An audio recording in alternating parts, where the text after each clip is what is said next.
पुराने तरीके छोड़ें, आलू पुलाव बनाएं। इस नए तरीके से इतना टेस्टी, इतना मज़ेदार कि जो खाए कहे वाह मज़ा आ गया। ना ही बहुत सारे मसाले और ना ही बहुत ज़्यादा टाइम, बस 5 मिनट में पुलाव तैयार। अस्सलामुअलैकुम friends, welcome to my channel cooking Naaz के साथ और मैं हूं आपकी host and friend chef Naaz. Friends, कभी कभी किचन में ज़्यादा देर तक खड़े होने का दिल नहीं करता और दिल चाहता है कि झटपट से कुछ बन जाए, तो इसीलिए आज मैं आप लोगों के लिए बना रही हूँ आलू पुलाव। तो सबसे पहले हम चावलों को भिगो लेंगे। मैंने यहाँ एक ग्लास लिया है, आप कोई सा भी ले सकते हैं, कप या ग्लास, और उससे मेजर करके हमने यहाँ पे 2 ग्लास चावल लेना है और इसे अच्छी तरह से वॉश कर लेना है। वॉश करने के बाद हम इसे भिगो लेंगे। मैंने यहाँ बासमती राइस लिए हैं, आप कोई से भी चावल ले सकते हैं। इसे हमने अच्छी तरह वॉश करना है जब तक पानी इसका ट्रांसपेरेंट ना हो जाए, और कम से कम हमने इसे आधे घंटे के लिए भिगो देना है ताकि चावल अच्छे बने और लंबे लंबे खिले खिले बने। यहाँ मैंने 4 आलूओं को इस तरह से काट लिए हैं और इसे पानी में भिगो दिया है ताकि आलू जो है वो काले ना हो। आप आलू की कटिंग अपने पसंद के मुताबिक कर सकते हैं, जैसे चाहें, कोई इशू नहीं है, कोई प्रॉब्लम नहीं है। अब हमने यहाँ एक कढ़ाई लेनी है और इसमें शामिल करना है 1/2 कप कुकिंग ऑयल। आप चाहें तो इसे घी में भी बना सकते हैं। ऑयल में हमने कुछ खड़े गरम मसाले शामिल करना है। 1/2 टीस्पून मैंने यहाँ ज़ीरा, 1/2 टीस्पून काली मिर्च, 2 से 3 अदद जो है मैंने यहाँ दालचीनी के लिए हैं, और 2 से 3 अदद बादियान लेने हैं। 2 से 3 अदद आपने तेज़ पत्ते के लेने हैं, जिसकी खुशबू बेहद ज़बरदस्त आएगी आपके पुलाव से। आपने हल्का सा इसे फ्राई कर लेना है ऑयल में, बस खुशबू आने तक। इससे ज़्यादा आपने इसे बिल्कुल नहीं फ्राई करना है, इतना नहीं फ्राई करना है कि ये जल जाए। जैसे ही मसालों में से खुशबू आने लगेगी, आप इसमें शामिल कर दें 2 अदद प्याज, इस तरह से बारीक स्लाइसेस में काट कर।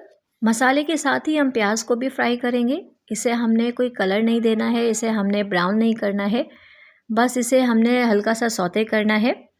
प्याज फ्राई करते वक्त आपने इस बात का ख्याल रखना है कि प्याज जो है वो ना ही ब्राउन हो ना ही जले, बस आपने इसका जो मॉइस्चर है वो ख़त्म करना है।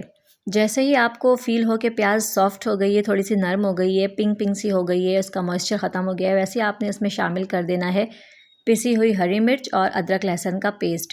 1 टेबल स्पून मैंने यहाँ अदरक लहसुन का पेस्ट यूज़ किया है और 2 टेबल स्पून पिसी हुई हरी मिर्च। यकीन करें, जब आप इस तरह से ये फ्राई करेंगे प्याज और मसाले के साथ, तो इसकी इतनी प्यारी खुशबू आएगी, इतना ज़बरदस्त फ्लेवर आएगा कि आपको खा के ही महसूस होगा कि आपने बहुत ज़बरदस्त पुलाव तैयार किया है, वो भी इतने सिंपल मसाले के साथ। जैसे ही हरी मिर्च और अदरक लहसुन में से प्यारी सी खुशबू आना शुरू हो जाए फ्राई करते वक्त, तो हम इसमें शामिल कर देंगे आलू। इसका पानी हमने अच्छी तरह से निकाल देना है, फिर इसको भी शामिल कर देना है मसाले में और इसे भी हम फ्राई कर लेंगे, भून लेंगे मसाले के साथ, जिसमें से बहुत ज़बरदस्त फ्लेवर आएगा। साथ ही यहाँ 2 अदद टमाटर हमने काट कर बारीक क्यूब्स में यहाँ शामिल कर देना है ताकि टमाटर भी जो है वो अच्छी तरह से फ्राई हो जाए आलू और मसाले के साथ और बहुत ही ज़बरदस्त सा फ्लेवर डेवलप हो जाए। यकीन करें, जब ये इस तरह फ्राई करेंगे ना आप, तो बहुत ही प्यारी खुशबू भी आएगी और बहुत ही मज़े का टेस्ट जो है इसमें से निकल कर आएगा। आप यकीन करें, जब आप इसे ट्राई करेंगे ना तो आपको खुद फील होगा कि आपने कुछ डिफरेंट, कुछ नया बनाया है। साथ ही हम इसमें 1 टीस्पून जो है नमक शामिल कर देंगे, या आप अपने टेस्ट के मुताबिक शामिल कर दें, और इसे अच्छी तरह से हमने 2 से 3 मिनट तक फ्राई करना है, इसे भून लेना है। इस पुलाव में ना ही बहुत ज़्यादा मेहनत है और ना ही टाइम वेस्ट होता है और ना ही इसमें बहुत ज़्यादा मसाले का यूज़ है। फटाफट से आप बनाएं और फटाफट से खाएं, बहुत ही सिंपल और बहुत ही आसान तरीके के साथ। जैसे ही हम इसे 2 से 3 मिनट तक फ्राई कर लेंगे, भून लेंगे, उसके बाद हमने इसमें शामिल करना है 4 गिलास पानी। उसी गिलास से, जिस गिलास से आपने चावल को नाप कर लिया है, आपने उसी गिलास से इसमें यहाँ 4 कप पानी शामिल करना है। 2 गिलास चावल में 4 गिलास पानी शामिल करना है। इसे अच्छी तरह से हमने पका लेना है ताकि जो है आलू अच्छी तरह से गल जाएं। सिर्फ 5 से 7 मिनट लगेंगे और आलू जो है वो गल जाएंगे, लेकिन फिर भी आपने आगे प्रोसेस करने से पहले आलू चेक कर लेना है कि आलू गल गए हैं या नहीं। अब मैं यहाँ शामिल करूँगी हरी मिर्चें। 7 से 8 अदद मैंने यहाँ पे तेज़ वाली हरी मिर्चें शामिल की हैं, क्योंकि इसके अलावा हमने कोई यहाँ पे मिर्चें शामिल नहीं की हैं। आप अपने टेस्ट के मुताबिक चाहें तो मिर्चों की क्वांटिटी बढ़ा सकते हैं। थोड़ा सा हरा धनिया और पुदीना शामिल किया है मैंने यहाँ, बारीक कटा हुआ। 2 से 3 मिनट तक इसे पकाएंगे ताकि मिर्चें और धनिया पुदीने का फ्लेवर जो है वो अच्छी तरह से इसमें आ जाए। उसके बाद हम इसमें शामिल कर देंगे चावल जो हमने भिगो के रखे थे। इसका पानी आपने अच्छी तरह से निकाल देना है।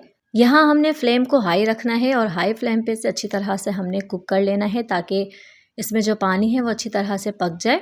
और साथ ही हमने एक दफ़ा इसे अच्छी तरह से मिक्स कर लेना है ताकि सारे चावल, आलू, सारी चीज़ें जो हैं वो मिक्स हो जाएं। फ्रेंड्स, चावल डालने के बाद इस पॉइंट पे आपने इसका नमक चेक करना है कि सही है या नहीं। मैंने यहाँ सिर्फ 1 टीस्पून नमक शामिल किया था। अब मैं यहाँ पे मज़ीद नमक शामिल करूँगी टेस्ट करने के बाद कि कितनी ज़रूरत है। मैं यहाँ पे 1.5 टीस्पून नमक मज़ीद शामिल कर रही हूँ।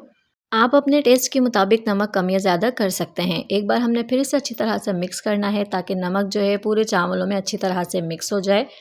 इसमें हम अच्छी तरह से खौलाव आने देंगे। उसके बाद इसे कवर लगाकर मीडियम फ्लेम पे हम 7 से 8 मिनट तक पकाएंगे ताकि इसका पानी जो है तकरीबन वो ड्राई हो जाए। फ्लेम हमने यहाँ मीडियम रखना है, आपने लो नहीं करना है। तो ये देखें 8 मिनट के बाद हमने जब कवर हटाया है तो पानी अच्छी तरह से ड्राई हो चुका है, तकरीबन ड्राई हो चुका है। इसमें थोड़ा बहुत पानी रहने देंगे ताकि हम इसे दम लगा सकें।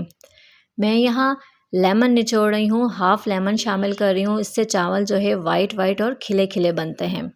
ये टोटली ऑप्शनल है, अगर आपको पसंद ना हो तो आप इसे स्किप भी कर सकते हैं।